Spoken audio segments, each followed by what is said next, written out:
अस्सलाम वालेकुम, मैं हूं शाहजेब खानजादा। आज सुप्रीम कोर्ट में तोशाखाना केस की गैर मामूली समाअत और चीफ जस्टिस के रिमार्क्स के बाद चेयरमैन पीटीआई की इस केस में रिहाई की उम्मीद पैदा हो गई है और इस हवाले से कल बड़ी पेशरफ्त का इम्कान है। कल या तो इस्लामाबाद हाई कोर्ट या फिर supreme court chairman PTI Imran Khan को बड़ा रिलीफ फराहम कर सकती है, मगर साथ साथ सदर मुमलिकत डॉक्टर आरिफ अलवी आज एक दफ़ा फिर खबरों में आ गए हैं। सदर मुमलिकत ने आज आम इंतखाबात की तारीख के फैसले के लिए chief election commissioner Sikandar Sultan Raja को खत लिख दिया है और उन्हें मुलाकात के लिए मदऊ कर लिया है, जबकि खुद इलेक्शन कमीशन ने भी इलेक्शन पर मुशावरत के लिए सियासी जमातों को बुला लिया है। जबकि तहरीक इंसाफ ने आज ऐलान कर दिया है कि 90 दिन में इंतखाबात कराने के लिए कल सुप्रीम कोर्ट में मुश्तरका मफादात काउंसिल के फैसले के खिलाफ आईनी दरख्वास्त दायर की जाएगी, जिसमें यह फैसला किया गया था कि नए इंतखाबात नई मरदमशुमारी के तहत होंगे। सदर मुमलिकत का खत भी आपके सामने रखेंगे, मगर आज सुप्रीम कोर्ट में समाअत का अहवाल और अहकामात आपके सामने रखते हैं, क्योंकि आज चीफ जस्टिस उमर अता बंदियाल ने तोशाखाना केस में ट्रायल कोर्ट के फैसले को बादियुन नज़र में यकतरफा और गलत करार देते हुए इस्लामाबाद हाई कोर्ट को हिदायत दी है कि वो कल सुबह चेयरमैन पीटीआई की सजा मौतली की दरख्वास्त और दीगर दरख्वास्तों को सुने, जिसके बाद कल दोपहर 2 बजे खुद सुप्रीम कोर्ट समाअत करेगी। आज की समाअत की खास बात यह भी थी कि तोशाखाना केस में चेयरमैन पीटीआई के मरकजी वकील ख्वाजा हारिस की जगह लतीफ़ खोसा पेश हुए और कोर्ट रिपोर्टर्स के मुताबिक उनकी तैयारी भी मुकम्मल नहीं थी, जबकि खुद चीफ जस्टिस भी कुछ मौके पर जज्बाती अंदाज में रिमार्क्स देते हुए नजर आए। तोशाखाना केस में चेयरमैन पीटीआई इमरान खान की 3 दरख्वास्तों पर आज chief justice Umar Ata Bandial, justice Mazahir Naqvi और जस्टिस जमाल बंदूखेल पर मुश्तमिल बेंच ने समाअत की और दौरान समाअत जस्टिस जमाल बंदूखेल ने चेयरमैन पीटीआई इमरान खान के वकील लतीफ़ खोसा से कहा कि सुप्रीम कोर्ट में असल केस तो इस्लामाबाद हाई कोर्ट के फैसले के खिलाफ अपील का है। क्या हमारे ये केस सुनने से मरकजी केस का फैसला मुतासिर नहीं होगा? ट्रायल कोर्ट तो फैसला सुना चुकी है, अगर आपकी अपील मंजूर हो जाए तो फिर ये केस कहाँ जाएगा? चीफ जस्टिस ने लतीफ़ खोसा से सवाल किया कि क्या आपने 5 अगस्त का तोशाखाना केस का फैसला चैलेंज किया है? तो लतीफ़ खोसा ने जवाब दिया कि तोशाखाना केस के फैसले के खिलाफ हाई कोर्ट में दरख्वास्तें ज़ेर इल्तवा हैं। चीफ जस्टिस उमर अता बंदियाल ने इस्तफसार किया कि बताएं कि सुप्रीम कोर्ट किन वजूहात की बिना पर तोशाखाना केस का जायजा ले। तो लतीफ़ खोसा ने कहा कि सुप्रीम कोर्ट ने 2 दफ़ा हाई कोर्ट को दरख्वास्त गुजार के एतराज़ात पर फैसला करने को कहा। हाई कोर्ट ने चेयरमैन पीटीआई इमरान खान के साथ सिर्फ मजाक किया है। चेयरमैन पीटीआई के खिलाफ शिकायत सेक्रेटरी इलेक्शन कमीशन ने भेजी, मगर वो तो मजाज ही नहीं था। इस पर जस्टिस जमाल बंदूखेल ने सवाल उठाया कि आप ये नुक्ता कैसे सुप्रीम कोर्ट में उठा सकते हैं? हम दूसरे फरीक को सुने बगैर आपकी अपील कैसे मान सकते हैं? मरकजी अपील तो इस्लामाबाद हाई कोर्ट में ज़ेर समाअत है। तो लतीफ़ खोसा बोले कि वो तो बात की बात है, सेशन जज फैसले के बाद बरतानिया चले गए। तो चीफ जस्टिस ने उनसे कहा कि हम ये केस खुद सुने या हाई कोर्ट को कहें कि वो इन नकात को सामने रख कर फैसला करे। आप कह रहे हैं कि सेक्रेटरी को इलेक्शन कमीशन करार नहीं दिया जा सकता। आपकी दलील है कि बादियुन नज़र में सेक्रेटरी इलेक्शन कमीशन शिकायत नहीं भेज सकता था। आपकी दलील है कि सेशन कोर्ट को शिकायत मुस्तरद कर देनी चाहिए थी। जैसे जमाल बंदूखेल ने रिमार्क्स दिए कि मुस्तरद क्यों, वापस भेजने की बात क्यों नहीं कर रहे?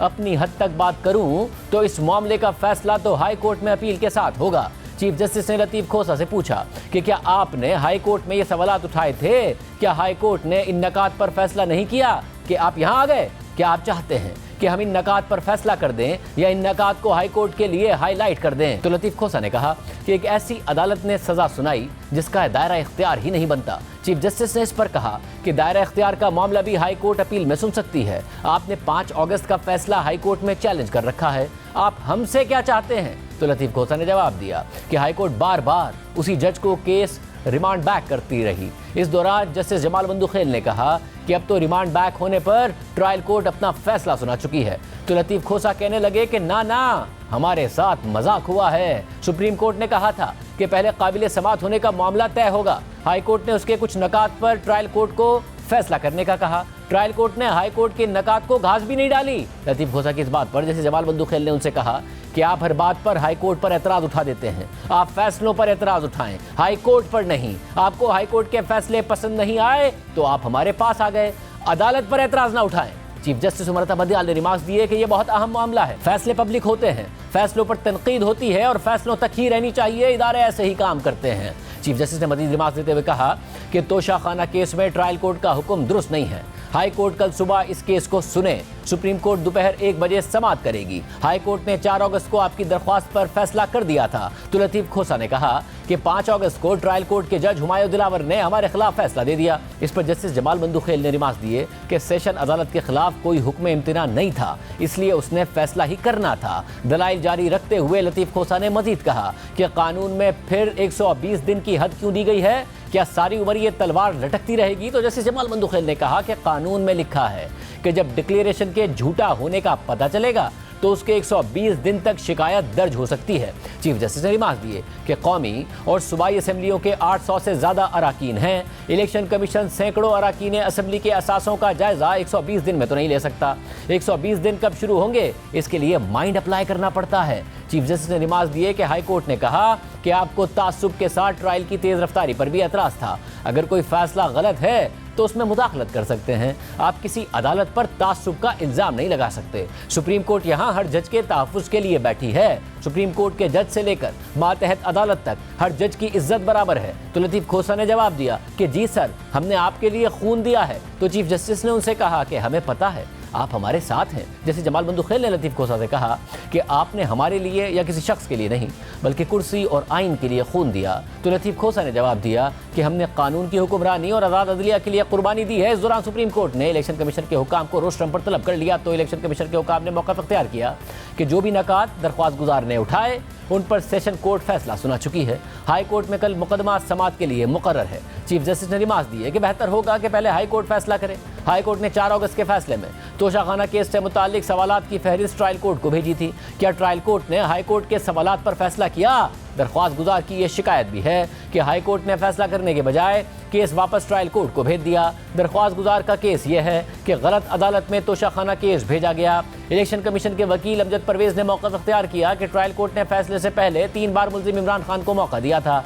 मुल्जिम की अदम हाजिरी पर ट्रायल कोर्ट ने तोशाखाना केस का फैसला किया। इस दौरान जस्टिस मुजाहिर नकवी ने रिमार्क दिए कि ट्रायल कोर्ट ने हक दिफा के बगैर तोशाखाना केस का फैसला कैसे कर दिया। मुल्क की किसी भी अदालत में क्रिमिनल केस में मुल्जिम के हक दिफा के बगैर केस का फैसला नहीं होता। तोशाखाना केस के फैसले की इतनी जल्दी क्या थी? चीफ जस्टिस ने सवाल उठाया कि ट्रायल कोर्ट ने हक दिफा के लिए मुल्जिम को कितने दिन की मोहलत दी थी, या फिर ट्रायल कोर्ट ने एक ही दिन में 3-4 बार केस कॉल करके फैसला कर दिया। हाई कोर्ट ने केस का 7 दिन में फैसला करने का कहा और ट्रायल कोर्ट ने एक ही दिन में फैसला कर दिया। तो अमजद परवेज ने कहा कि तोशाखाना केस में अभी भी चेयरमैन पीटीआई के पास दाद रसी के फोरम मौजूद हैं। तो चीफ जस्टिस ने बरहमी का इजहार करते हुए रिमार्क दिए कि क्या चेयरमैन पीटीआई इस वक्त अदालत में बैठे हैं या जेल में हैं? अगर दाद रसी का फोरम उनके पास है तो आपके पास भी है। क्या आप चाहते हैं कि सुप्रीम कोर्ट फौरी तौर पर चेयरमैन पीटीआई इमरान खान की रिहाई का हुक्म दे? ट्रायल कोर्ट के जज ने तोशाखाना केस का जल्दबाजी में फैसला किया है। इसके बाद चीफ जस्टिस आज की समाअत का हुक्मनामा लिखवाने लगे, जिसके मुताबिक हाई कोर्ट के एहतराम में अदालत कल तक इंतजार करेगी। ट्रायल के कानूनी नकात का तकाजा पूरा होना चाहिए। दरख्वास्त गुजार ने 342 के बयान में कहा कि वो गवाहान पेश करना चाहते हैं। ट्रायल कोर्ट ने चेयरमैन पीटीआई इमरान खान की गवाहान पेश करने की दरख्वास्त मुस्तरद कर दी। ट्रायल कोर्ट ने दरख्वास्त इस बुनियाद पर मुस्तरद कर दी कि गवाहान मुतालिका नहीं है। 5 अगस्त को 2 या 3 बार केस कॉल करके एक्स पार्टी फैसला सुना दिया गया। यह कानून का एक संजीदा नुक्ता है। सुप्रीम कोर्ट को बताया गया कि अपील हाई कोर्ट में जेर इल्तवा है और इस पर समाअत होना है। अपील के साथ सजा मौतली की दरख्वास्त भी मौजूद है। फिलहाल इस मामले में मुदाखलत नहीं करेंगे, पहले हाई कोर्ट को फैसला करने दें। इसके बाद जस्टिस जमाल बंदूखेल ने रिमार्क दिए कि इंसाफ होता हुआ नजर भी आना चाहिए। जस्टिस मुजाहिर नकवी ने रिमार्क दिए कि तोशाखाना केस में ट्रायल कोर्ट ने सुप्रीम कोर्ट और हाई कोर्ट के हुक्म की खिलाफ वर्जी की है। किसी भी मुल्जिम से गवाहान पेश करने का हक नहीं छीना जा सकता। चीफ जस्टिस ने इलेक्शन कमीशन के वकील अमजद परवेज से कहा कि आप फेयर वकील हैं। मुल्जिम को जवाब देने के लिए खातिर ख्वाह वक्त नहीं दिया गया। हाई कोर्ट के ऑर्डर के अगले ही दिन केस का फैसला कर दिया गया। चीफ जस्टिस ने अपने हुक्मनामे में मजीद लिखवाया कि दलाइल के मुताबिक चेयरमैन पीटीआई की तरफ से 5 अगस्त को ट्रायल कोर्ट में कोई पेश नहीं हुआ। अदालत में उनकी कोई नुमाइंदगी भी नहीं थी। बादियुन नज़र में ट्रायल कोर्ट ने यकतरफा फैसला किया। वकील के मुताबिक चेयरमैन पीटीआई की 2 अगस्त को गवाहान पेश करने की दरख्वास्त खारिज की गई और 4 गवाहान को ट्रायल कोर्ट ने गैर मुतल्लिका करार दिया। सुप्रीम कोर्ट ने हुक्म दिया है कि सजा मौतली की दरख्वास्त भी हाई कोर्ट सुने। अदालत में संजीदा नकात को उठाया गया, जिसका जायजा लेना जरूरी है। अदालत को बताया गया कि दरख्वास्त गुजार जेल में है। तवक्को है कि कल हाई कोर्ट दरख्वास्तों पर फैसला करेगी। कल हम दोबारा दिन 2 बजे समाअत करेंगे। इस मौके पर इलेक्शन कमीशन के वकील ने समाअत जुमे तक मुलतवी करने की इस्तदा की और कहा कि कल हाई कोर्ट में समाअत डिवीजन बेंच में है, तो चीफ जस्टिस ने उनसे कहा कि मैं रात 9 बजे तक सुप्रीम कोर्ट में बैठता हूं, कोई बात नहीं, कल आप आ जाएं। अब से कुछ देर पहले सुप्रीम कोर्ट ने समाअत का तहरीरी हुक्मनामा जारी किया है और उसमें भी ये सारे रकात मौजूद हैं। तो दिलचस्प बात यह है कि चीफ जस्टिस चाहते हैं कि इस्लामाबाद हाई कोर्ट कल चेयरमैन पीटीआई की दरख्वास्तों पर समाअत करे, लेकिन खुद चेयरमैन पीटीआई ने आज ही chief justice Islamabad high court justice Aamir Farooq पर एक बार फिर अदम एतमाद का इजहार करते हुए अपने तमाम केसेस इस्लामाबाद हाई कोर्ट से लाहौर हाई कोर्ट या पेशावर हाई कोर्ट मुंतकिल कराने के लिए सुप्रीम कोर्ट में दरख्वास्त दायर कर दी है। इसके अलावा सुप्रीम कोर्ट की आज की समाअत और चीफ जस्टिस के अहकामात पर नून लीग ने उन पर तनकीद शुरू कर दी है। नून लीग के कायद नवाज शरीफ ने कहा है कि उस वक्त के चीफ जस्टिस नवाज शरीफ को दीवार से लगाने में लगे हुए थे और आज के चीफ जस्टिस इमरान खान को बचाने में लगे हुए हैं। आज एक ऐसे बंदे को जो एक मुख्तलिफ किस्म के अपना करप्शनों में मुलविस है, तोशा खाना से लेके तो अलकादर ट्रस्ट तक, जिसमें अरबों रुपए की चोरी पकड़ी गई है, उसको बचाने के लिए सरगर्म है चीफ जस्टिस आज के। यानी फर्क देखें आप, उस वक्त के चीफ जस्टिस नवाज शरीफ को दीवार से लगाने पे लगे हुए थे और आज के चीफ जस्टिस इमरान को बचाने पे लगे हुए हैं और जानते हैं कि ये बंदा करप्ट है, इसने पाकिस्तान को तबाह किया। इमरान खान के लिए चीफ जस्टिस ऑफ पाकिस्तान जो है अपनी कैरियर को दाव पे लगा रहा है। नून लीग की चीफ ऑर्गेनाइजर मरियम नवाज ने अपनी सोशल मीडिया पोस्ट में लिखा कि जब चीफ जस्टिस साहब ने फैसला सुनाई दिया है तो कल हाई कोर्ट के इंतजार की भी क्या जरूरत है, जबकि तहरीक इंसाफ की कोर कमेटी ने सुप्रीम कोर्ट की आज की समाअत और ऑब्जर्वेशंस को खुशाइंद करार दिया है और कल पहले इस्लामाबाद हाई कोर्ट की समाअत और फिर सुप्रीम कोर्ट की समाअत बहुत अहम हो गई है। चेयरमैन पीटीआई इमरान खान को तोशाखाना केस में वज़ाहिर रिलीफ मिलता नजर आ रहा है, लेकिन ये रिलीफ मिलने के बावजूद भी क्या वो रिहा हो पाएंगे, ये बहुत अहम सवाल है, क्योंकि चेयरमैन पीटीआई बहुत से मुकदमात का सामना कर रहे हैं। मुतादिद मुकदमात में उनकी जमानतें खारिज हो चुकी हैं और आज ही लाहौर की इंसदादी दहशतगर्दी अदालत ने जिना हाउस हमला केस में चेयरमैन पीटीआई को गिरफ्तार करने की इजाज़त दे दी है। और ये खबरें भी गर्दिश कर रही हैं कि एफआईए पहले ही साइफर केस में चेयरमैन पीटीआई की गिरफ्तारी डाल चुकी है। तहरीक इंसाफ के वाइस चेयरमैन शाह महमूद कुरैशी भी इस वक्त इसी साइफर केस में गिरफ्तार हैं। सुप्रीम कोर्ट में आज की समाअत के बाद एक तरफ जहां चेयरमैन पीटीआई इमरान खान की जल्द रिहाई और नाअहली खत्म होने के इम्कान पैदा हो गए हैं, तो वहीं आइंदा इंतखाबात की तारीख के हवाले से भी पेशरफ सामने आई है। सदर मुमलिकत डॉक्टर आरिफ अलवी ने मुल्क में आम इंतखाबात की तारीख के फैसले के लिए chief election commissioner Sikandar Sultan Raja को खत लिख दिया है। सदर मुमलिकत की जानिब से लिखे गए खत में कहा गया है कि सदर मुमलिकत ने 9 अगस्त को वज़ीर आज़म के मशवरे पर कौमी असम्बली को तहलील किया। सदर मुमलिकत आइन के आर्टिकल 48(5) के तहत असम्बली के आम इंतखाबात के इनेकाद के लिए तहलील की तारीख के 90 दिन के अंदर तारीख मुकर्रर करने के पाबंद है। चीफ इलेक्शन कमिश्नर को आज या कल सदर के साथ मुलाकात के लिए मदऊ किया जाता है ताकि आम इंतखाबात के लिए मुनासिब तारीख तय की जा सके। सदर मुमलिकत के चीफ इलेक्शन कमिश्नर को खत लिखने के बाद ज़राए के मुताबिक इलेक्शन कमीशन ने अहम इजलास तलब कर लिया है, जिसमें सदर मुमलिकत के खत पर गौर किया जाएगा। जबकि यह खबर भी आ चुकी है कि इलेक्शन कमीशन ने इंतखाबात से मुतालिक मुल्क की तमाम बड़ी सियासी जमातों से मुशावरत का फैसला कर लिया है। चेयरमैन पीटीआई को कल किस हद तक रिलीफ मिल सकता है, इस पूरी सूरत हाल पर बात करेंगे। हमारे साथ हैं तहरीक इंसाफ के रहनुमा और चेयरमैन पीटीआई के वकील शुएब शाहीन, जिन्होंने आज प्रेस कॉन्फ्रेंस करके इंतखाबात और दीगर उमूर पर पार्टी का मौक़िफ़ दिया, और नून लीग के रहनुमा तारर भी हमारे साथ मौजूद हैं, जिन्होंने आज सुप्रीम कोर्ट की समाअत पर नून लीग का मौक़िफ़ मीडिया के सामने रखा। आप दोनों का बहुत शुक्रिया। तारर साहब, आज आपने प्रेस कॉन्फ्रेंस की, आप बता रहे थे कि जी 42 समाअतें हुई, उसमें ये नहीं पेश हो रहे थे, ये सारे मामला थे, डिले कर रहे थे, मगर जो आखिरी कुछ टाइम है उसमें तो नजर आया ना कि जज साहब बहुत तेजी में नजर आए, और इतनी तेजी में नजर आए कि आज अदालत भी लिख रही है कि गवाहान पेश करने की दरख्वास्त मुस्तरद की गई, और ये कहा गया कि 5 अगस्त को 2 या 3 बार केस कॉल करके एक्स पार्टी फैसला सुना दिया गया। आज अदालत कह रही है सुप्रीम कोर्ट के एक्स पार्टी फैसला था ये, तो वाज़ेह नजर आ रहा है कि ये केस किस सिमत में जा रहा है। बहुत शुक्रिया शाहजेब साहब। पहली बात यह है कि सुप्रीम कोर्ट को इस स्टेज पे इंटरफियर नहीं करना चाहिए था। यानी जब इस्लामाबाद हाई कोर्ट में इन्हीं बातों पे अपील ज़ेर समाअत है और गुज़िश्ता कल समाअत हुई, आइंदा कल दोबारा समाअत है, तो फिर डीपर अप्रिसिएशन ऑफ फैक्ट्स में सुप्रीम कोर्ट को जाने की ज़रूरत क्यों पड़ी, और उन्होंने अपना माइंड डिस्क्लोज़ क्यों किया, और क्या मुल्क की सबसे आला अदालत को ये ज़ेब देता है कि वो अपना माइंड डिस्क्लोज़ कर दें, फैक्ट्स पे बात करें, मेरिट के ऊपर आर्ग्यूमेंट कर दें एक ऐसे केस में जब भी इसकी बारी नहीं आई सुप्रीम कोर्ट की, ना उस प्रेयर में ये चीज़ें मांगी गई हैं जो दरख्वास्त समाअत के लिए मुकर्रर गई है, उसमें तो प्रेयर ही और है। तो ये तो स्टेज नहीं थी। टेक्निकलिटीज़ बहुत हैं जिन पे बात हो सकती है, लिमिटेशन पीरियड पे बात हो सकती है, 100 चीज़ें हैं जिन पे बात हो सकती है, बट क्या ये फोरम और ये स्टेज थी ये बातें करने की? इसका जवाब है ये नहीं थी।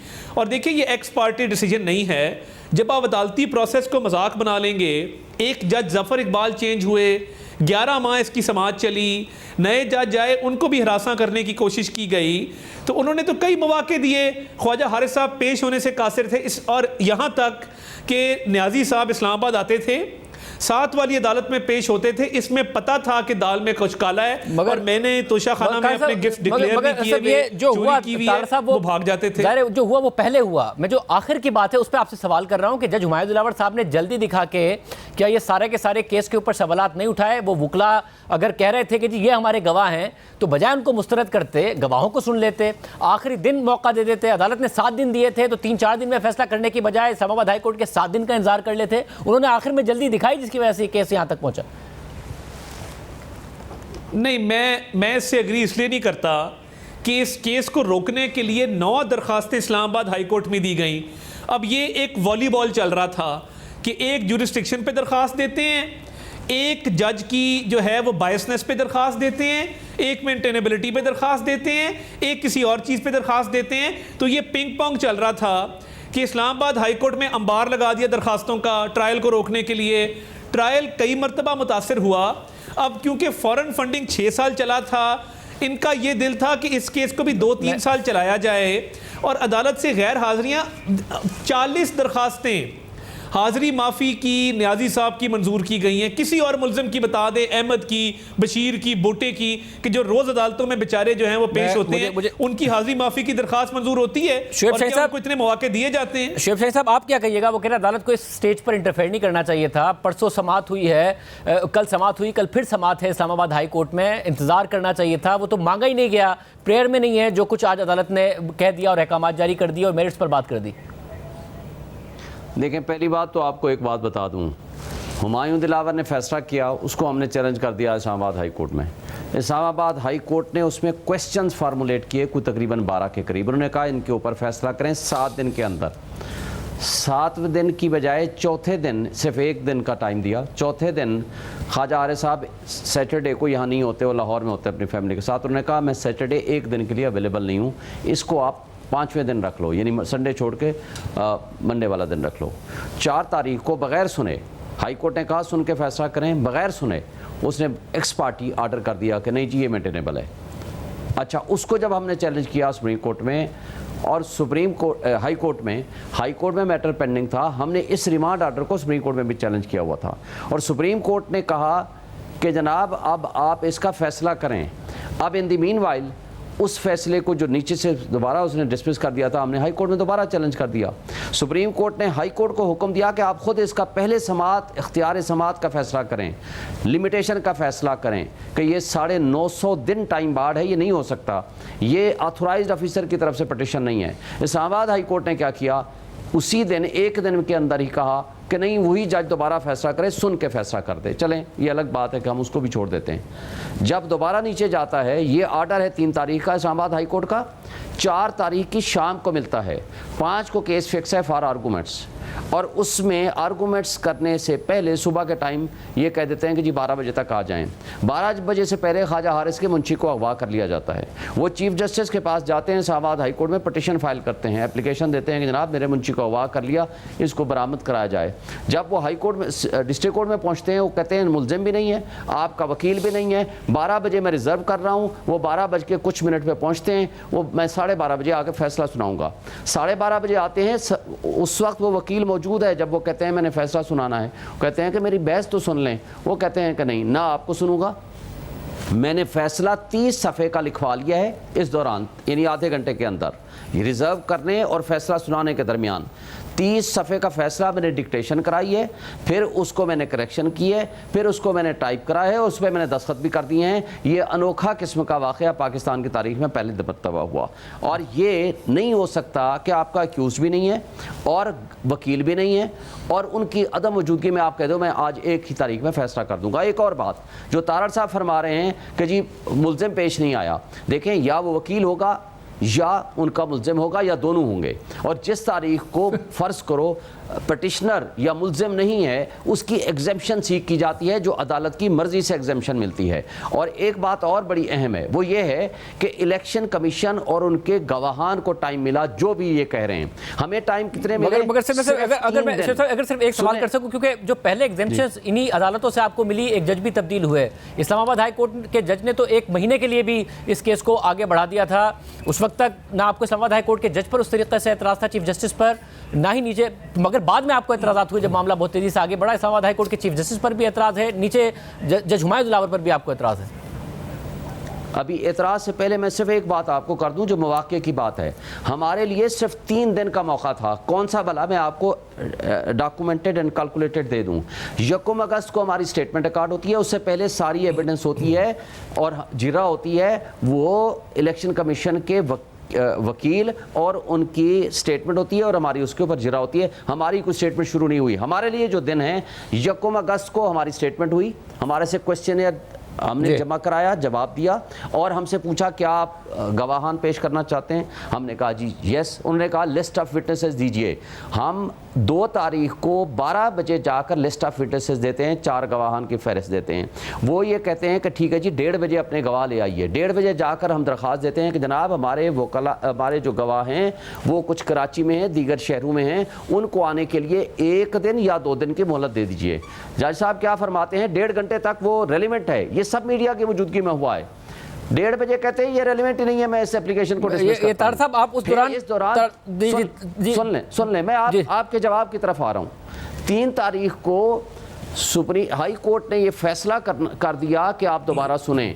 वो इनके जो ऑर्डर थे सारे सेटिसाइड कर दिए। 4 की शाम को ऑर्डर मिलता है, 5 को ये बहस के लिए था और सेम डे बगैर सुने फैसला दे दिया। अब आपके जो उसकी है ट्रांसफर ये वाला जी क्विकली जवाब दीजिएगा ताकि मैं तारा साहब की तरफ ये लेके जाऊं, क्योंकि अदालत ने ये बातें की जो आप कह रहे हैं। इसके ऊपर हुमायूं दिलावर के ऊपर हमने 3 दरखास्तें दी हैं, ट्रांसफर पिटीशनें, और उसको भी एडमिटेड फैक्ट है ये। जज साहब ने माना है कि मेरे फेसबुक है, फेसबुक अपने अकाउंट से कहते हैं किसी और ने लगाई है। मगर शेख शाहीन साहब हुमायूं दिलावर से पहले जो जज साहब थे वो भी बार बार तलब कर रहे थे, इमरान खान साहब नहीं पेश हो रहे थे। उनका जो नाकाबिल जमानत वारंट है उसी लिए तो हुआ था जब कारकुन और वो आमने सामने आ गए थे जमान पार्क में। उस वक्त हुमायूं दिलावर थोड़ी थे। उसके लिए दो रीजंस हैं। 2 रीजंस ये हैं कि मिनिस्ट्री ऑफ इंटीरियर के कई लेटर्स आए कि आपको लाइफ थ्रेट है। उस दौरान उनके पर कातलाना वो दूसरे मुकदमों में पेश हो रहे थे और रैली भी निकाल रहे थे। इस्लामाबाद हाई कोर्ट ने लिखा आपने उसमें कि आप वो रैली निकाल रहे हैं और अदालत में नहीं जा रहे हैं। जी हमने कहा फेट मरकज में नहीं जाते। हाई कोर्ट ने हमारी एप्लीकेशन सारी की सारी एक्सेप्ट की कि आप जुडिशल कम्प्लेक्स या तो जो G11-1 में है या G11-4 में है वहां ये केसेस को पेश किया जाए। That was the first time कि जब G11-4 में ये आए, जिस दिन आपको याद होगा कि सारे उस दिन वो कारकुनों के साथ आए, फिर उनकी गाड़ी के अंदर ये अटेंडेंस लग गई। लाइफ थ्रेट था। उस वक्त हुमायूं दिलावर साहब नहीं थे। आप अगर मुझे मगर सब अच्छा मुझे एक मौका दे दिए, मुझे एक मौका दीजिए कि जो एक मिनट तारा साहब जो एतराज़ात उठाए हैं शुएब शाहीन साहब ने, वो अदालत ने भी बयान किए कि ये नहीं हो सकता कि आप 5 अगस्त को 2 या 3 बार केस कॉल करें और उसके बाद एक पार्टी फैसला देते हैं। टाइम नहीं दिया गया, ये बात आज की जा रही है। मंदू खेल साहब भी, उन्होंने भी, ऐसा नहीं कि सिर्फ 2 जजेस ने सवाल उठाए, उन्होंने भी सवाल उठाए सारे के सारे मामले पर। देखिए पहली बात तो ये है कि 11 माह पे ये मुकदमा चला, फर्द जुर्म पे साइन किए इमरान खान साहब ने खुद। उसके बाद जो 342 की स्टेटमेंट होती है जिसमें क्वेश्चन फ्रेम होते हैं और आप अपना आखिरी हक के दिफा इस्तेमाल करते हैं, उस पे 36 सवालों पे इमरान खान साहब के साइन हैं। अब उसके बाद जो लिस्ट ऑफ विटनेसेस दी कि रऊफ हसन एक विटनेस है जो इनका तर्जुमान है, 1-2 और इररेलेवेंट लोग थे। कानून में ये गुंजाइश मौजूद है कि अगर इररेलेवेंट विटनेसेस की लिस्ट आती है कानून में उसको रिजेक्ट किया जा सकता है। मैं नहीं समझता कि इंडिसेंट हेस्ट है। सुप्रीम कोर्ट ने आज देखें, सुप्रीम कोर्ट पूरे पाकिस्तान की है, किसी एक पॉलिटिकल पार्टी की नहीं है। क्या बाकी केसेस में भी यही हेस्ट होती है कि आप एक मुल्जिम का केस लगा हुआ हाई कोर्ट में सजा मौतरी के लिए या अपील के लिए, आप उसके सारे मेरिट्स खोल दें और अपना माइंड डिस्क्लोज कर दें? क्या बाकी केसेस में भी ये मिसालें मौजूद हैं? दूसरे केसेस में जहां पनामा था मियां नवाज शरीफ का, मॉनिटरिंग जजेस लगाए गए सजा देने के लिए। ये उलट हिसाब है कि मॉनिटरिंग जजेस जो हैं वो नीचे की कोर्ट को इन्फ्लुएंस कर रहे हैं कि मुल्जिम को फायदा दिया जाए। इसमें हेस नहीं थी, सारे कानूनी प्रोसीजर पूरे हुए हैं और ये बहस अगर होनी भी है तो ये हाई कोर्ट की स्टेज पे होनी है।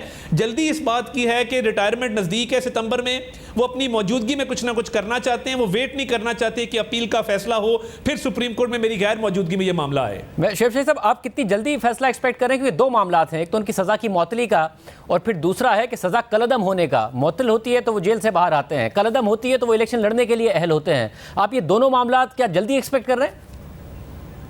देखें, एक सबसे बड़ी पार्टी के सरबराह हैं तो भाई उनका फैसला जल्दी होना चाहिए ना। देखें, बात यह है सिंपल सी, आज जब आपके सामने ये चीज़ें खुल गई हैं, एक शख्स को आपने हर हाल में सज़ा देनी है बग़ैर सुने। आप कहते हो हक़ के दिफा भी नहीं देते, आप कहते हो आपको सुनते भी नहीं है, आप कहते हो कि आपको गवाह पेश करने की भी इजाज़त नहीं है। यानी पाकिस्तान की तारीख़ में क्या बुनियादी हुकूक ऐसे हैं? आज पूछा उनसे इलेक्शन कमीशन के वकील से, पाकिस्तान की तारीख़ का कोई एक केस बता दें जहाँ एक दिन के अंदर, एक ही दिन टाइम दिया हो, 2 घंटे के अंदर अंदर कहो पेश हो जाओ वरना मैं सजा दे दूंगा। आज तक कोई एक केस, उन्होंने कहा जी आज तक ऐसा कोई केस नहीं है। ये इलेक्शन कमीशन के वकील साहब कह रहे हैं। बात यह है कि यार इंसाफ होता हुआ तो नजर आए, यहां तो इंसाफ का कत्ल होता हुआ नजर आ रहा है।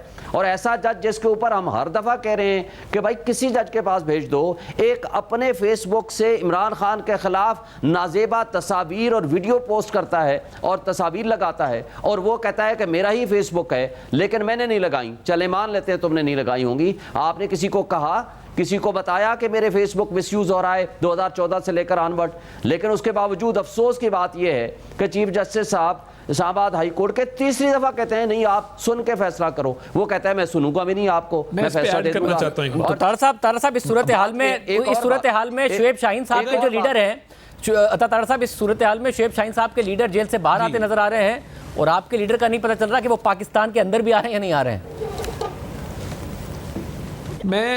मैं सिर्फ इतनी बात करना चाहता हूं कि जहां फेसबुक पोस्ट का जिक्र हो रहा है वो जाली बनाई गई अपनी जगह पे, मगर सिटिंग चीफ जस्टिस के मदर इन लॉ की भी एक ऑडियो आई, उसमें भी एक सियासी जमात के जलसे में शरीक होना, एक उनके साथी जज को राब्ता करना मुनीब साहब को, बंदयाल साहब को तो ये केस नहीं सुनना चाहिए मेरे हिसाब से, क्योंकि उनका एक बायस्ड है, उनकी एक फैमिली की एक चीज़ सामने आई है, उसके बाद तो रिक्यूज़ करना चाहिए था, सुनना ही नहीं चाहिए था।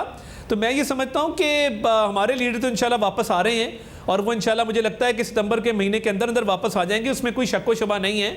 मगर इमरान खान साहब का ऑलरेडी एक रिमांड दिया जा चुका है साइफर के केस में, वो अदालत ने 30 अगस्त तक दिया है, तो अगर रिलीफ मिलता भी है मुझे वो बाहर आते नजर नहीं आते। आप ये बताइए शुएब शाहीन, आप समझ रहे हैं कि अगर इस केस में उन्हें रिहाई मिलती है तो रिहाई हो जाएगी या फिर साइफर फिर दीगर मुकदमात, आज एक इंसाज दहशतगर्दी की अदालत ने जिनाह हमला केस में गिरफ्तारी की इजाज़त दे दी तो मुश्किल होगा उनका बाहर आना? देखें, 180 से ज़ायद मुकदमात हैं, उससे पहले भी हम फेस कर रहे थे, अभी भी करेंगे। लेकिन एक बात आपको बता दूं, सेटल्ड लॉ ये है कि जिस तारीख को जिस केस की वजह से वो जेल में गए हैं, बाकी केसेस सब सब्सिक्वेंट हैं और वो सारे केसेस वो थे जिन पे वो ज़मानत पे थे, बेल बिफोर अरेस्ट पे थे।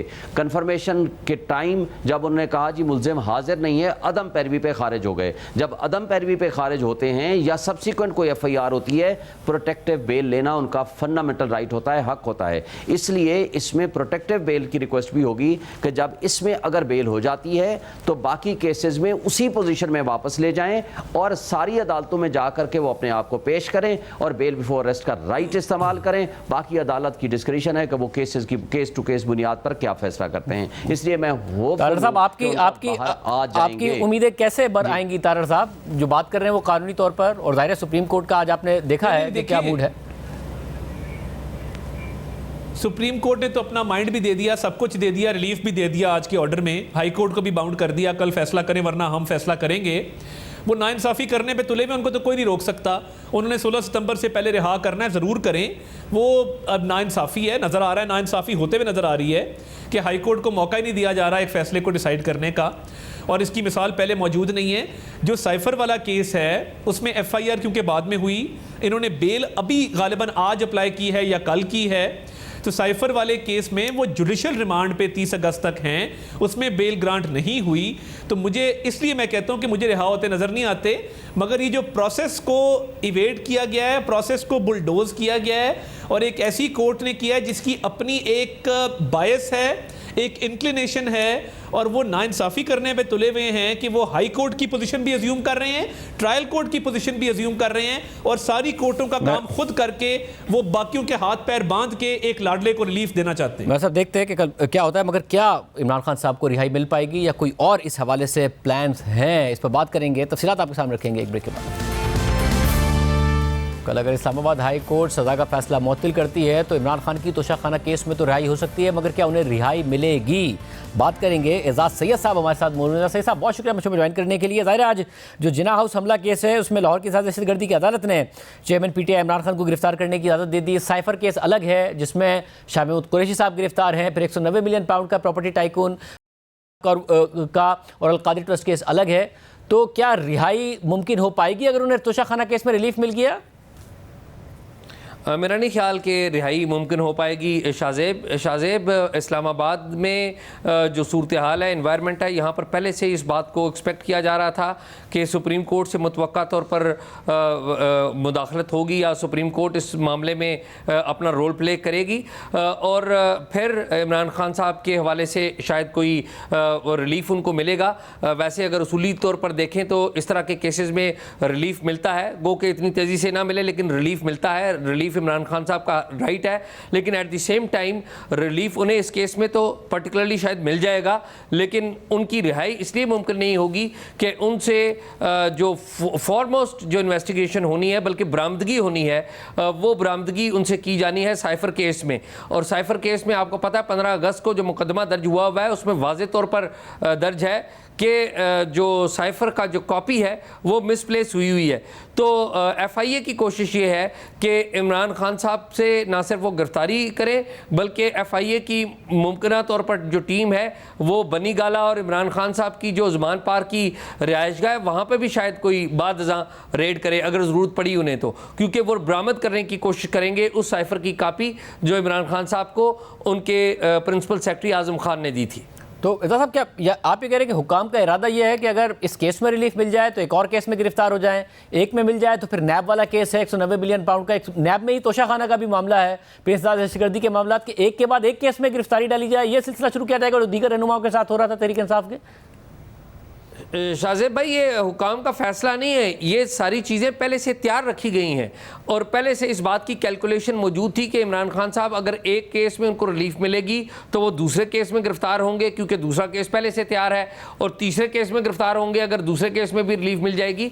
तो एक मैराथन पीरियड है। और शाहजेब आप देखेंगे आने वाले दिनों में कि 16 सितंबर तक जो टेम्परेचर है आप देखेंगे वो टेम्परेचर बड़ा हाई रहेगा, क्योंकि सुप्रीम कोर्ट के जो चीफ जस्टिस हैं वो कोशिश करेंगे कि 16 सितंबर तक जो चीज़ें हैं उनको ऐसे इकदाम लेते रहें या ऐसे केसेस उनके सामने आते रहें जिनके ऊपर वो ऐसे इकदाम करें जिससे वाज़ेह तौर पर इर्तियाश ज़रूर पैदा हो। अगर कोई तब्दीली नहीं भी आती तो पाकिस्तान का जो लैंडस्केप है, पोलिटिकल लैंडस्केप, उसमें इर्तियाश ज़रूर पैदा हो। और साथ ही साथ जो चीफ जस्टिस ऑफ पाकिस्तान के साथ दूसरा ऑफिस जो इस इर्तियाश को इस्तेहकाम देने की कोशिश करेगा, इर्तियाश पैदा करने में मज़ीद मावन होगा, वो ईवान सदर होगा। तो आप 16 सितंबर तक जो पॉलिटिकल लैंडस्केप है वो उसका टेम्परेचर आप देखेंगे वो हाई रहेगा। सब मगर साथ में तोशाखाना केस में ज़ाहिर है मेरिट्स के मुकाबले में जो टेक्निकल बुनियादों पर केस इतना वीक हो गया कि जो जज हैं वो बहुत जल्दी में फैसला देना चाह रहे थे। हमारे दिलावर साहब ना वकला को उस तरीके से आखिरी दिन मौका मिल सका, ना गवाह उन्होंने एक्सेप्ट किया, जिसकी वजह से आज हमें नज़र आया कि केस मेरिट्स के बजाय टेक्निकल ग्राउंड पर उड़ता नज़र आ रहा है कि जी आपने हक़ दिफाई सही तरीके से नहीं दिया। तो जो बाकी केसेस हैं जो फैसले गिरफ्तारी के ही हुए हैं या उन्हें भी इसी तरह चलाने के फैसले हुए हैं कि जो मेरिट्स पर उनकी कुछ भी वो पूरे भी उतरते हैं तो टेक्निकल ग्राउंड्स पर नॉकआउट हो जाएंगे आगे जाके? पहली बात यह है कि शाहजेब जो जज हैं हुमायूं दिलावर, उन्होंने मेरा ये ख्याल है कि पूरा राइट दिया। आपको पता है कि जो इमरान खान साहब और उनके जो वकला हैं उनकी स्ट्रेटजी ही ये थी कि उन्होंने उस जज के सामने पेश नहीं होना था और आखिरी दम तक उन्होंने पेश नहीं हुए। 42 समातें हुई हैं इस केस की, एक जज तब्दील हुए हैं, पुराने जज पे भी एतमाद नहीं था, नए जज साहब आ गए, नए जज साहब पे भी एतमाद नहीं था। और आपको याद हो कि 4 अगस्त अगस्त को जब ये फैसला हुआ, 5 अगस्त को जब ये फैसला हुआ, तो उससे एक रोज़ पहले 4 अगस्त को इस्लामाबाद हाई कोर्ट ने इमरान खान साहब को और उनके वकील ख्वाजा हारिस को हुक्म दिया था कि वो सुबह जाएं और जाकर वहाँ पर पेश हो जाएं। लेकिन आपने और मैंने देखा और सारी दुनिया ने देखा कि जो वकील हैं वो मुकर्रर वक्त पर नहीं पहुँचे, बार बार जज साहब जो है उनको बुलाते रहे, वो नहीं पहुँचे। एक बात तो ये है। दूसरी बात ये है कि जो बाकी केसेस हैं, बाकी केसेस के आप ओवरऑल अगर पॉलिटिकल एनवायरनमेंट देखें तो वो कुछ और है, लेकिन आप अगर केसेस के मेरिट के ऊपर बात करते हैं तो वो मेरिट मौजूद है। केसेस का जो इंदराज है वो कानून और कायदे को फॉलो किया गया है, लेकिन आप ब्रॉडर अगर बात करें तो शायद उसके ऊपर हम बात कर सकते हैं कि वहाँ पर कुछ प्रॉब्लम्स मौजूद हैं। बहुत शुक्रिया यासिर साहब की गुफ्तगू आपने सुनी। प्राइम ब्रेक शामिल करते हैं। क्या इलेक्शन 90 दिन में कराने का मामला यकीनी बना सकते हैं सदर मुमलिकत? ये मामला सुप्रीम कोर्ट जा रहा है और वहीं से फैसला आ रहा है। बात करेंगे एक ब्रेक के बाद। सदर मुमलिकत ने इलेक्शन की तारीख देने के लिए चीफ इलेक्शन कमिश्नर को आज या कल सदर से मुलाकात की दावत दे दी है। साथ ही आइन के आर्टिकल 48 की जो शिक नंबर 5 है उसके तहत बताया है कि 90 दिन के अंदर तारीख मुकर्रर करने के पाबंद हैं। बात करेंगे सरबराह पिल्डायत अहमद बिलाल महबूब साहब से। महबूब साहब बहुत शुक्रिया हमें ज्वाइन करने के लिए। साहब जाहिर है एक तो तरफ इलेक्शन एक्ट है तरमीम शुदा जिसमें इलेक्शन कमीशन को इख्तियार दिया गया, मगर आइन बड़ा वाज़ेह है कि सदर पाकिस्तान ने ये तारीख देनी है, मगर फिर वो काबीना की वज़ीर आज़म की एडवाइस की बात करता है। किस तरीके से ये मामला आगे बढ़ सकता है? बहुत शुक्रिया। मैं तो खुद हैरान इसलिए हुआ हूँ कि सदर ममलिकत ने यह बात 14 दिन के बाद कही है। 9 तारीख को असम्बली डिज़ोल्व हुई थी और 23 तारीख को उन्होंने ख़त लिखा है। इन 14 दिनों के अंदर बहुत सी डेवलपमेंट्स हुई हैं जिसमें इलेक्शन कमीशन ने एक फ़ैसला किया है। उन्होंने ये इसकी इंटरप्रिटेशन ये की है कि हल्का बंदियाँ होना ज़रूरी हैं। तो सदर ममलिकत ने आज 23 तारीख को 14 दिन बाद ही क्यों ये बात कही है, ये भी मेरे जहन में एक तो सवाल आता है।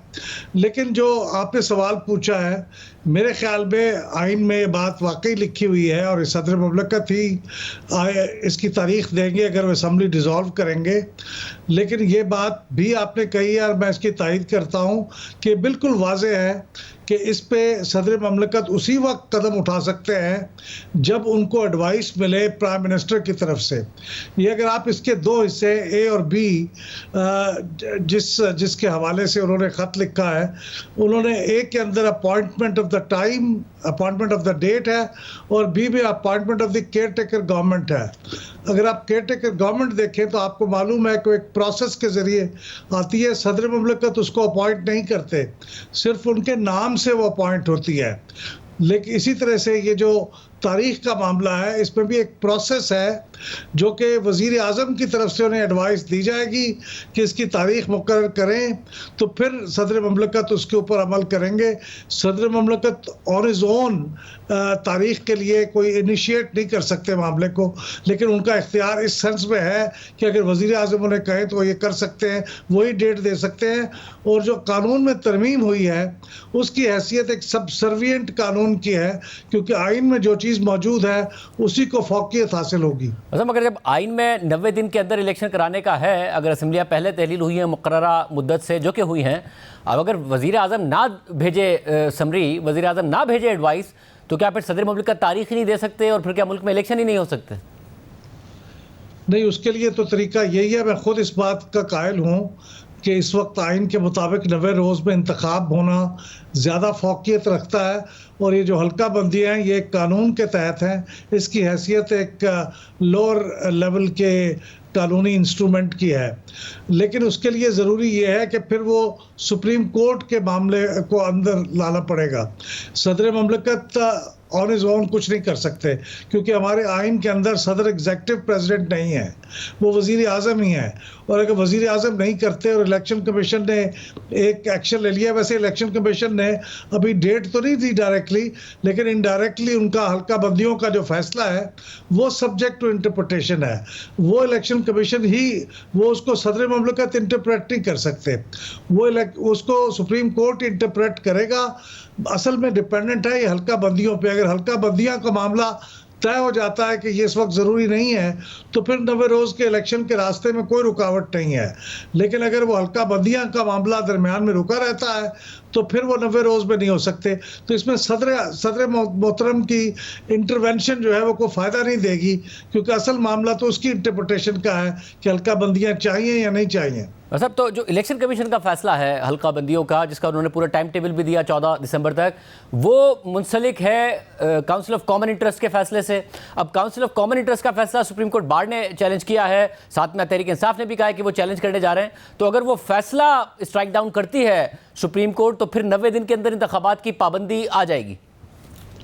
जी, वो भी आ जाएगी। अगरचे मैं हैरान हूँ कि उन्होंने ये जो इलेक्शन कमीशन का फैसला है हल्का बंदियों का, इसको क्यों चैलेंज नहीं किया। लेकिन वो जो दूसरी बात है काउंसिल ऑफ कॉमन इंटरेस्ट को चैलेंज करने वाली, वो ज़रा निस्बतन इस सेंस में वीक है कि कानून के अंदर दो वज़राए आला को जो कि निगरान हैं उनको बुनियादी फैसलों का तो इख्तियार नहीं है, लेकिन आगे ये भी लिखा हुआ है कि एक्सेप्ट इन अर्जेंट केसेस, तो हुकूमत इसको अर्जेंट केस कह सकती है। लेकिन मेरे ख्याल में ज़्यादा मजबूत बुनियाद ये होती कि अगर वो ये कहते कि इस वक्त हल्का बंदियाँ आइन की रिक्वायरमेंट नहीं है, 90 रोज़ में इलेक्शन कराना ये आइन की रिक्वायरमेंट है। बहुत शुक्रिया साहब की उसको आपने सुनी। आज के प्रोग्राम में इतना ही। दीजिए, अल्लाह हाफ़िज़।